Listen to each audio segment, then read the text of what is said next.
2 Samuel 20. Pemberontakan Seba. Kebetulan ada di sana seorang dursila bernama Seba bin Bikri, orang Benyamin. Ia meniup sangkakala serta berkata, "Kita tidak memperoleh bagian daripada Daud, kita tidak memperoleh warisan dari anak Isai itu. Masing-masing ke kemahnya, hai orang Israel." Lalu semua orang Israel itu meninggalkan Daud dan mengikuti Seba bin Bikri, sedangkan orang-orang Yehuda tetap berpaut kepada raja mereka, mengikutinya dari sungai Yordan sampai Yerusalem.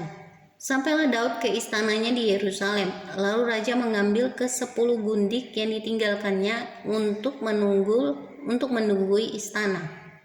Kemudian dimasukkannya mereka dalam sebuah rumah di bawah penjagaan. Ia memelihara mereka tetapi tidak menghampirinya. Mereka tetap terasing seperti janda sampai hari mati mereka.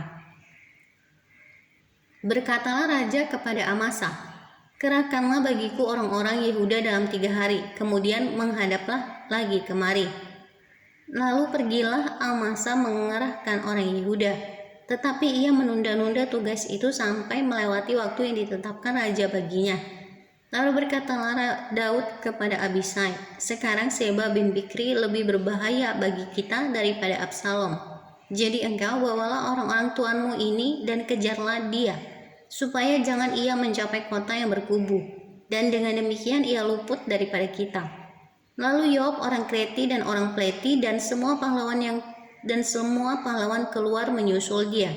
Mereka keluar dari Yerusalem untuk mengejar Seba bin Bikri.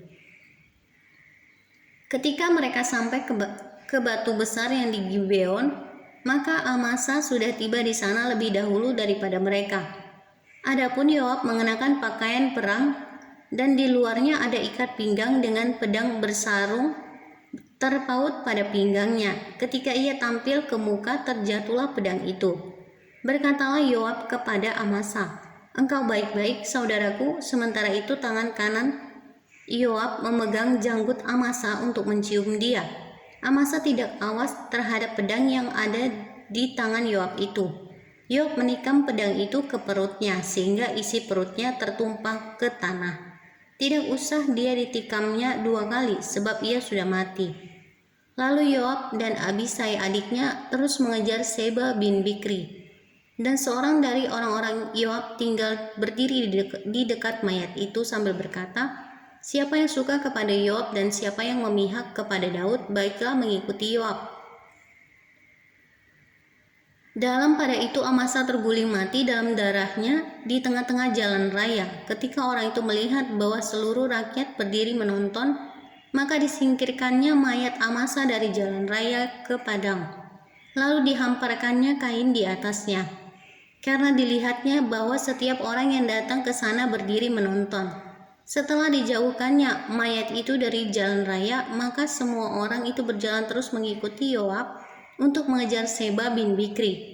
Seba telah melintasi daerah semua suku Israel menuju Abel Bet Maakah, dan semua orang Bikri telah berkumpul dan mengikuti dia. Tetapi sampailah orang-orang Yoab lalu mengepung dia di Abel Bet Maakah. Mereka menimbun tanah menjadi tembok terhadap kota ini, dan tembok ini merapat sampai ke tembok luar, sedang seluruh rakyat yang bersama-sama dengan Yoab menggali tembok kota itu untuk meruntuhkannya. Lalu berserulah seorang perempuan bijaksana dari kota itu, "Dengar, dengar, katakanlah kepada Yoab, mendekatlah kemari supaya aku berbicara dengan engkau."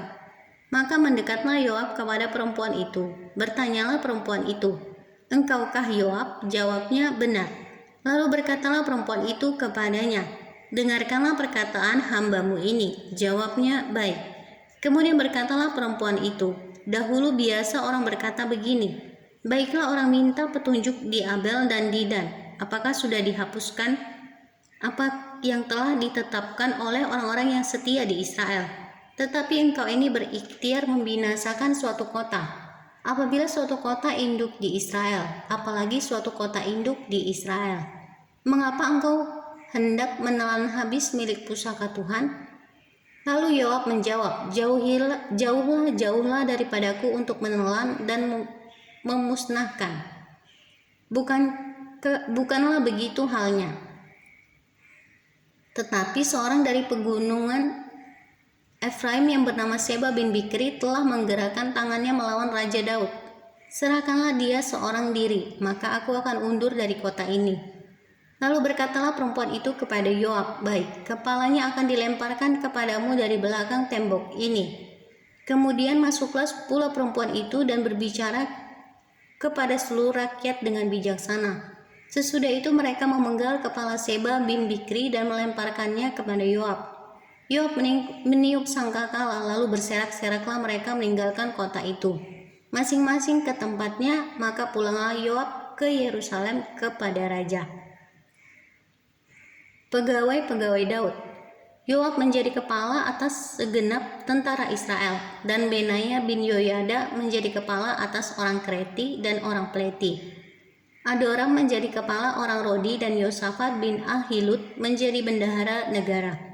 Seya menjadi panitera negara, Zadok dan Abiatar menjadi imam. Juga Ira orang Yair itu menjadi imam pada Daud.